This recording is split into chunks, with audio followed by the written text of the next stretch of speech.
전 세계 항공 전문가들이 절대 불가능하다고 단언했던 프로젝트가 불과 수십 년 만에 어떻게 세계 시장의 판도를 송두리째 뒤집었을까요?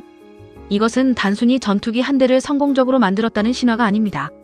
세계 최강 대국들의 철저한 기술 통제와 냉혹한 비웃음 속에서 대한민국이 어떻게 아무도 모르는 세계 방산 시장의 정점에 우뚝 섰는지 그 누구도 제대로 말해주지 않았던 기적과 반전의 기록을 지금부터 하나씩 공개합니다. 성공의 크기를 알려면 우리가 넘어야 했던 절망의 깊이부터 알아야 합니다. 애초에 왜 모두가 고개를 저었던 걸까요? 당시 대한민국은 전투기를 자체적으로 개발해본 경험이 전무했습니다. 1992년부터 F-16 전투기 140대를 면허 생산한 경험이 전부였죠. 이런 상황에서 최첨단 전투기를 독자 개발하겠다는 것은 그야말로 무모한 꿈처럼 보였습니다. 가장 큰 장벽은 바로 미국의 기술 통제였습니다. 전투기의 눈이라 불리는 AESA 레이더는 물론 적기를 먼저 보고 추적하는 적외선 탐색 및 추적, 장비 IRTS, 정밀 타격을 위한 전자광학 표적, 추적 장비 EOTGP, 그리고 적의 레이더를 무력화하는 전자파 방해 장비 RF 제머까지 이 네 가지 핵심 기술에 대해 미국 정부는 이전 불가 방침을 통보해왔습니다. 심장이 먹고 두뇌가 사라진 전투기를 만들라는 것과 다름없었죠. 내부에서도 논란은 뜨거웠습니다. 막대한 개발 비용 때문에 국방과학연구소와 한국국방연구원의 타당성 분석 결과가 계속 엇갈렸고 무려 6차례의 타당성 조사를 거치며 사업은 10년 가까이 표류했습니다. 밖에서는 기술 봉쇄, 안에서는 회의론, 사방이 벽으로 둘러싸인 막다른 길이었습니다. 하지만 그 불가능의 그림자 뒤에서는 상상조차 할 수 없었던 위대한 도전이 조용히 시작되고 있었습니다. 시계는 2001년 3월로 거슬러 올라갑니다. 김대중 당시 대통령은 공군사관학교 졸업식에서 2015년까지 최신의 국산 전투기를 개발하겠다고 선언하며 국가적 의지를 세상에 천명했습니다. 이것은 단순한 선언이 아니었습니다. 그 이면에서는 치밀한 계획이 움직이고 있었죠. 1999년 흩어져 있던 항공사업 부문들을 통합해 한국항공우주산업 KAI가 출범했고 미국의 로키드 마틴과 손잡고 T-50 고등훈련기 개발에 착수했습니다. 이것이 모든 것의 시작이었습니다. 2002년 8월 20일 T-50이 성공적으로 첫 비행을 마치자 이를 기반으로 A-50 공격기와 FA-50 경전투기가 차례로 탄생했습니다. 조립 생산만 하던 나라가 스스로 비행기를 설계하고 만드는 능력을 차근차근 증명해낸 것입니다.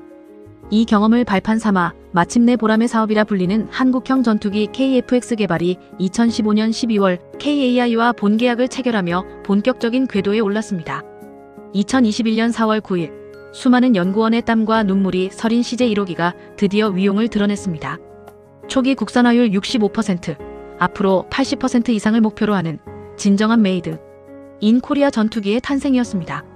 수십 년간의 인고 끝에 드디어 그 실체가 세상에 드러나는 순간이 왔습니다. 과연 세계의 반응은 어땠을까요?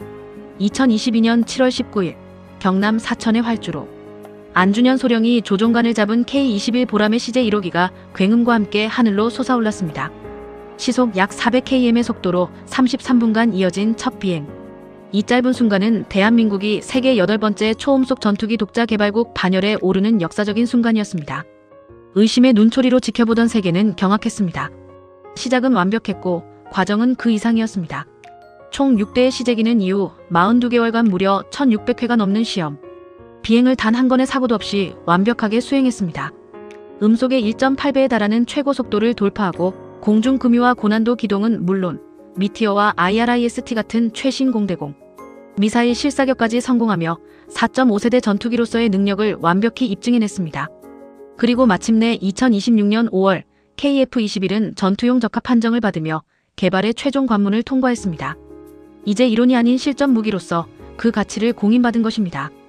때마침 글로벌 시장에는 누구도 예상치 못한 거대한 균열이 생기고 있었고 그 틈을 파고들 절호의 기회가 찾아옵니다. 러시아 우크라이나 전쟁으로 촉발된 국제정세 불안은 전 세계를 재무장의 시대로 밀어넣었습니다. 2023년 세계 국방비는 사상 최대치인 2조 4천억 달러를 돌파했고 각국은 앞다투어 전투기 확보에 나섰습니다. 하지만 문제가 있었습니다. 기존 방산 강국들은 자국 수요와 넘쳐나는 주문을 감당하지 못해 전투기 공급에 심각한 차질을 빚고 있었죠. 바로 이때 혜성처럼 등장한 것이 바로 대한민국의 FA-50이었습니다. 가성비라는 말로는 부족했습니다.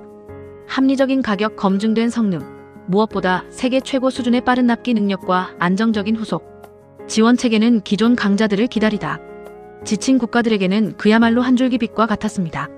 특히 F-16 전투기와 높은 호환성을 가졌다는 점은 F-16을 운용하던 국가들이 큰 추가 비용 없이 전력을 현대화할 수 있는 최고의 대안으로 떠오르게 만들었습니다. 이제 모든 조건이 갖춰졌습니다. 불가능이라는 꼬리표를 떼고 게임 체인저로 등극한 첫 번째 신호탄은 어디서 터져나왔을까요? K 전투기 수출의 역사는 2011년 5월 T-50 고등훈련기 26대를 인도네시아에 판매하며 시작되었습니다. 그리고 2013년 12월 12일 마침내 전투기 모델인 FA-52 이라크에 24대 약 20억 달러라는 엄청난 규모로 수출되는 쾌거를 이룹니다. 이는 당시 한국 항공산업 역사상 최대 규모의 계약이었습니다. 이듬해 2014년 3월에는 필리핀과 12대 수출 계약을 체결했는데 이 계약은 훗날 K 전투기의 위상을 완전히 바꿔놓는 결정적인 계기가 됩니다. 2017년 필리핀 마라위 전투에서 FA-50은 실전에 투입되어 놀라운 정밀 타격 능력을 선보이며 테러리스트 소탕의 결정적인 역할을 수행했습니다. 실제 전쟁터에서 그 성능을 증명해낸 것입니다. 이 소식은 전 세계 국방 관계자들에게 강력한 신뢰의 메시지를 전달했습니다. 그리고 그 첫걸음은 단지 시작에 불과했습니다. 하나의 계약이 어떻게 연쇄 반응을 일으켜 시장 전체를 뒤흔들었는지 그 파급력을 살펴보겠습니다. 2022년 9월 16일 세계 방산 시장이 발칵 뒤집히는 사건이 발생합니다. KAI가 폴란드와 FA-50 48대 약 30억 달러, 우리 돈 4조 원이 넘는 규모의 수출 이행 계약을 체결한 것입니다. 이는 한국 군용기가 까다롭기로 소문난 유럽 시장에 진출한 첫 사례이자 사상 최대 규모의 항공기 수출 기록이었습니다. 더욱 놀라운 것은 속도였습니다. 계약 후 불과 1년도 안 돼 12대가 우선 납품되며 K-방사는 약속을 지킨다는 것을 다시 한번 증명했습니다. 이 성공을 기점으로 FA-50은 인도네시아, 이라크, 필리핀, 태국, 말레이시아 등 6개국에 140대 이상 판매되었고 2025년에는 필리핀이 12대를 추가 도입하는 1조 원 규모의 계약을 체결하며 K 전투기에 대한 무한 신뢰를 보냈습니다. 이 거대한 성공에 힘입어 2022년 한국의 방산 수출액은 173억 달러로 사상 최고치를 기록했고 세계 무기 수출 시장 점유율은 8위에서 4위로 수직 상승했습니다. 정부가 목표로 하는 2030년 세계 4대 방산 강국의 꿈이 더 이상 꿈이 아닌 현실로 다가오고 있는 것입니다. 하지만 진정한 싸움은 지금부터입니다. 전투기 시장을 평정한 대한민국 앞에 나타난 새로운 경쟁자, 그리고 우리가 맞서야 할 다음 전장은 과연 어디일까요? 소총 한 자루 만들지 못했던 나라에서 최첨단 전투기를 수출하는 오늘에 이르기까지 이 모든 것은 불가능에 굴하지 않았던 우리 모두의 이야기입니다. 대한민국의 위대한 도전에 가슴이 벅차오르셨다면 채널 구독과 좋아요로 응원해주세요. 여러분께서 생각하시는 이번 성공의 가장 결정적인 원동력은 무엇이었나요? 댓글로 소중한 의견을 남겨주세요.